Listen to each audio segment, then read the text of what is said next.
Meletak kaki yang pertama. Babu mira si zawil arhami. Nombor satu tu. Di bawahnya waqadin tasharal khilafu dan telah tersebar al-khilaf perbezaan pendapat baina sahabati di antara para sahabat wa min ba'dihim dan orang yang selepas mereka tabi'in radhiyallahu anhum fi khilaf tu perbezaan tu berlaku pada apa dah taknya pada fi irsihim pada pewarisan mereka pada pewarisan zawil arham lah faqad ruwiyah dan maka sungguh telah diriwayatkan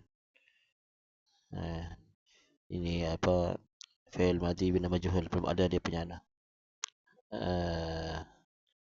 naib fa'il diriwayatkan an Umarin daripada Sayyidina Umar wa Aliin dan Sayyidina Ali wa Ibni Mas'udin daripada Ibn Mas'ud wa Abi Ubadah wa Mu'adz bin Jabal wa Abi Darda wa Ibni Abbasin fi riwayatin anhu pada satu riwayat daripadanya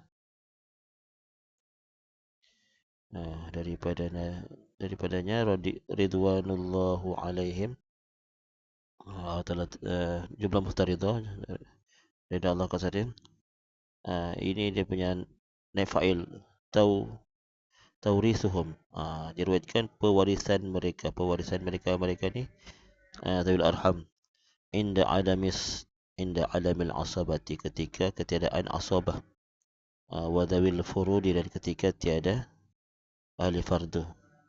Jadi diriwayat sahabat-sahabat tadi ni telah diriwayatkan daripada anhu, mungkin daripada baginda wallahu alam, tak tahu di mana damirnya kembali. Ketika tiada asabah dan zawil fardu selain daripada zaujain pasangan suami isteri, maka diriwayatkan mereka mewariskan kepada zawil arham. Qala Syarihun wa Umar bin Abdul Aziz wa Ata'un wa Ta'us wa Alqamah wa bin Nusarin wa Masruq. Itulah mereka berkata dengan pewarisan mereka. Wallahu a'lam.